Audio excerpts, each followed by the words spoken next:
제17회 임종국상 시상식을 시작하겠습니다. 오늘 진행을 맡은 저는 민족문제연구소 전속 MC 노기환입니다. 반갑습니다. 먼저 임종국 선생 기념사업회 장병화 회장님 무대로 모셔서 인사 한 말씀을 듣겠습니다. 오늘 17회 임종국상 수상자로 모시게 되었습니다. 너무도 든든하고 자랑스럽습니다. 송우회라고 북한도 출신의 작가가 강살리 전쟁을 홍보부 장군과 김나진 장군 두 분이 주동적인 역할을 했는데 거기다 말을 한마디 더 못한다면 실질적인 가장 중요한 전투는 홍보부 장군이 한 거다. 이민입니다. 반갑습니다. 2003년 8월 22일 KBS 1 TV 인물현대사에서 임종국 편 배반의 역사를 고발하다를 반영하였습니다. 이를 계기로 기념사업회의 필요성이 제기되었습니다. 자, 그러면 윤경로 심사위원장님께서 그간의 심의 과정 또 수상자 선정에 대해서 말씀해 주시겠습니다. 박수 부탁드립니다.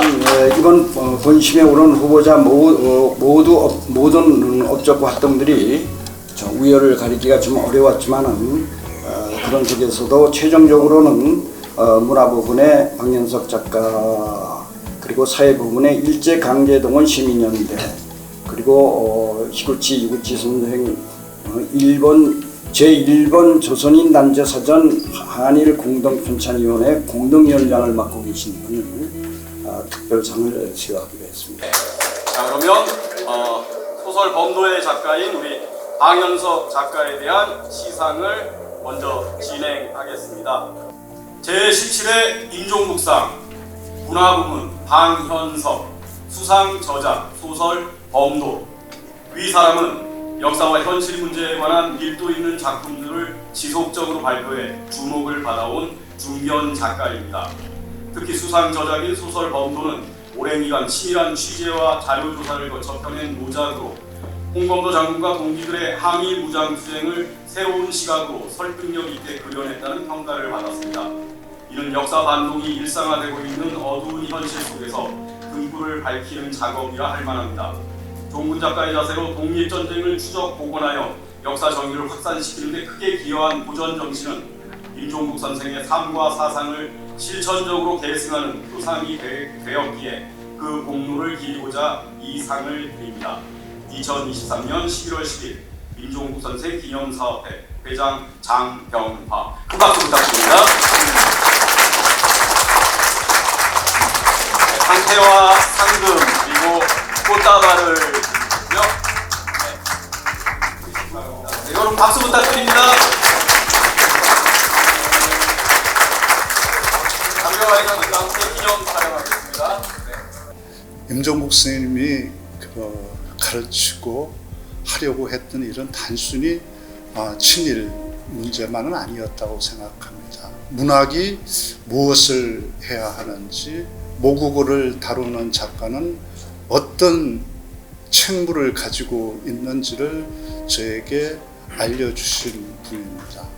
제가 범도를 쓰기로 한 출발점에도 바로 그런 임종국 선생님의 한국 문학, 한국 작가들의 꾸짖는 애서운 질책이 있었습니다.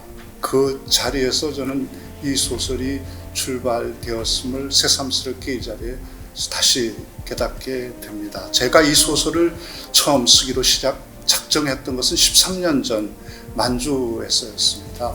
신흥무관학교 창설 100주년을 앞두고 제가 거기 답사를 갔다가 굉장히 전율했습니다. 이토록 많은, 이토록 근사하고 눈물겹게 아름다운 사람들의 이야기를 우리 역사는 어떻게 지금까지 이토록 철저하게 지워버리고, 또 우리 문학은 어떻게 이 아름다운 사람들을 지금까지 이토록 철저하게 외면하고 지나올 수 있었을까? 대학교 문창과에서 학생들에게 어떤 인간의 이야기를 어떻게 다루어야 하는지를 가르치면서 살아온 저를 너무나 부끄럽게 만드는 아름다운 사람들의 이야기가 제게 말을 걸어왔습니다. 제가 홍범도 장군을 저희 부대장으로 제 소설의 주인공으로 삼기로 했던 것은 두 가지 사실 때문이었습니다. 하나는 홍범도 장군은 신뢰할 수 있는 사람이었습니다. 홍범도 장군이 남긴 자신의 생애를 기록한 일지는 고작 A4 용지 10장도 되지 않습니다. 말이 많은 분이 아니었습니다. 자기 아들이 16살 나이로 일본군과 싸우다가 교전 중에 전사했던 그날의 기록을 5월 18일 정호 내 아들 양순이 죽었다. 딱 한 문장으로 쓰고 만 분이었습니다. 그날 죽었던 것이 자신의 아들만이 아니라 다른 독립군들도 많이 있었기 때문에 그렇습니다. 그런 분이 홍범도 장군이었습니다. 그리고 무엇보다 주인공의 자리를 양보할 줄 아는 주인공이었습니다. 이 항일 무장투쟁 전선에서 희생한 수많은 사람을 주인공으로 만들어줄 수 있는 주인공, 그 주인공의 자리를 양보할 줄 아는 주인공만이 이 소설의 주인공이 될 자격이 있었고, 바로 홍범도만이 항일 무장투쟁사 전체를 관통하면서 항일 무장투쟁에 뛰어들었던 사람들이 어떤 사람이었는지를 총체적으로 보여줄 수 있는 유일한 사람이란 것을 깨닫는데 10년이 걸렸고, 그리고 3년 반 동안 매진해서 이 소설을 쓸 수 있었습니다. 제17회 임종국상 사회부문 일제강제동원 시민모임. 위 단체는 2009년 결성된 근로정신대 할머니와 함께하는 시민모임을 발전적으로 계승한 조직으로 일제강제동원 진상규명과 피해자들의 권리구제, 명예회복, 나아가 일본 정부와 전범 기업의 사죄, 배상을 촉구하는 활동을 치열하게 전개해왔습니다. 특히 올해에는 한국 정부의 굴욕적인 제3자 변제안 반도운동에 앞장서 이를 무력화시키는 데 크게 기여하였습니다. 역사 정의 실현을 향한 굳건한 신념과 끊임없는 헌신을 오래 기억하고자 이 상을 드립니다. 2023년 11월 10일 임종국 선생 기념사업회 회장 장병화 축하합니다. 상패와 상금 그리고 꽃다발도 전달하겠습니다. 네, 축하합니다.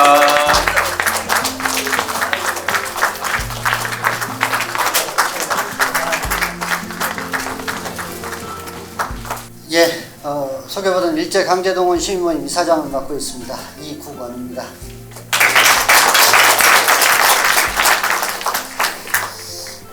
16년 전 저는 일본 나고야 고등재판소에서 양금덕 할머니 사건 취재를 하고 있었습니다.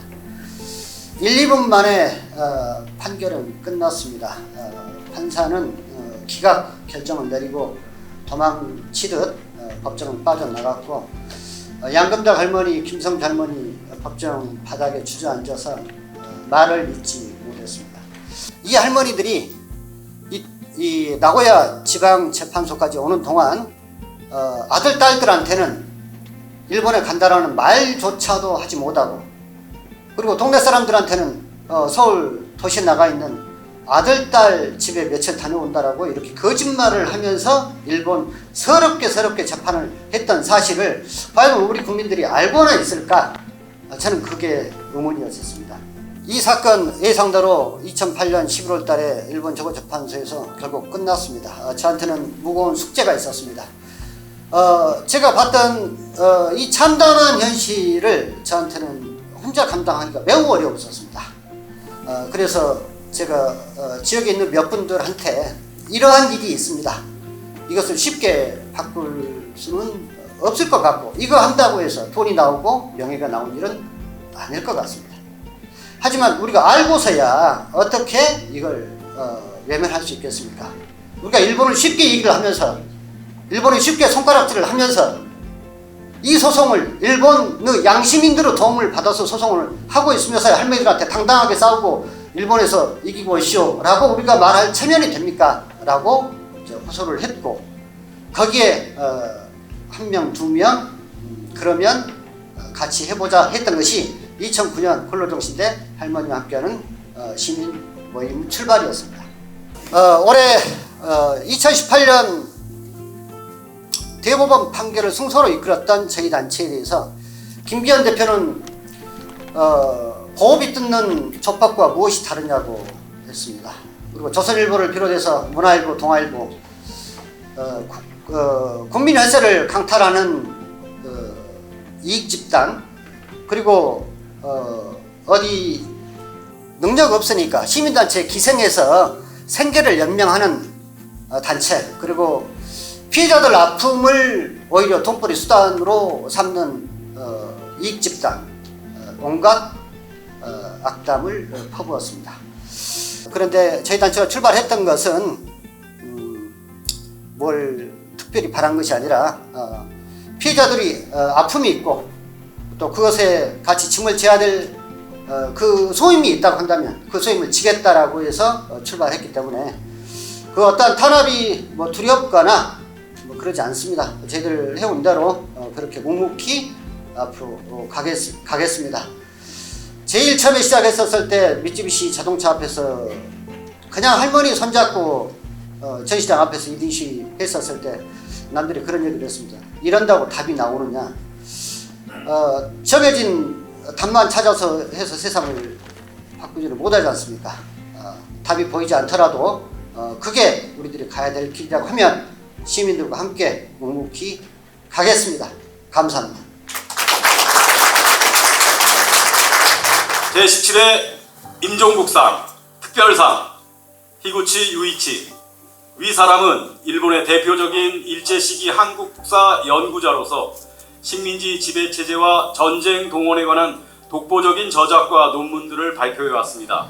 도쿄 고려박물관 관장 재임 시에는 일제 침략 전쟁과 식민 지배의 실상을 알리는 다방면의 노력을 기울이는 등 일본 사회의 역사인식 정립을 위해 적극적인 활동을 전개하였으며 최근에는 제1조선인 단체사전 한일공동편찬위원회 공동위원장과 식민지 역사 박물관과 일본을 잇는 모임 공동대표를 맡아 학술연구와 실천운동 양 측면에서 한일 간 교류협력 증진에 크게 공헌하였습니다.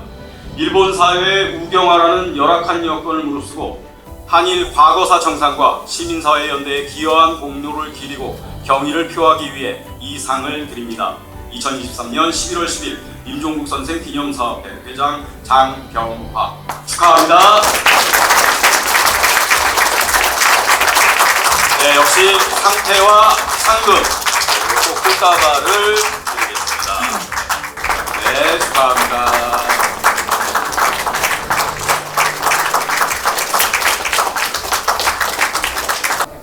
밝은 표정으로 찍겠습니다. 저는樋口雄一입니다.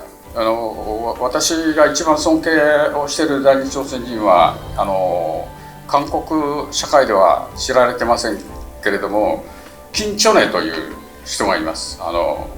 今ではほとんど敗戦直後は大統領候補として選ばれるような活動家だったんですけれども、日本の監獄で18年間拷問の中でも節を曲げなかった朝鮮人ですけども、彼の伝記をまとめられたというのが今私にとっては朝鮮人韓国人との付き合いの中では宝物になっております。今でも私は韓国の勉強をやめたわけではなくて、日本人がいかに韓国人を戦前の日本国内で生活していた人々を抑圧したのかというような共和会という組織について調べております。監督さん先生とかパク・キョンシク先生とかそういう先生と一緒に、お二人とも亡くなりましたけどもずっと研究会をやっておりまして、パク・キョンシク先生とは40年ぐらい研究会を共に しましたので、今でもお二人には感謝をしています。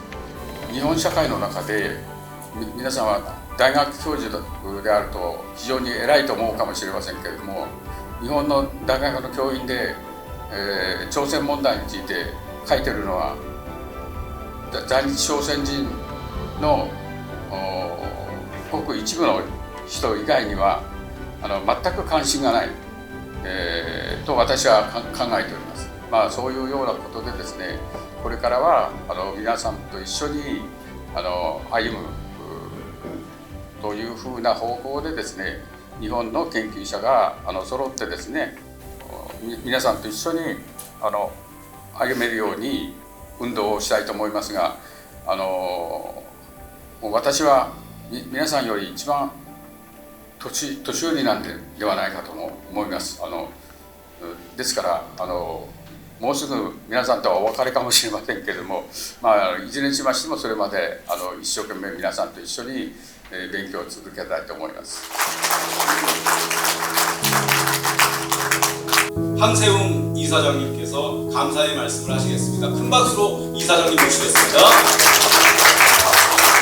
임종국 수상 제17회 모든 수상자들이 행복하시기만 오늘 수상하신 분들은 17회이기 때문에 더 큰 의미가 있다는 거 제가 말씀드리면서 여러분 모두 영원한 건강을 기원합니다. 고맙습니다.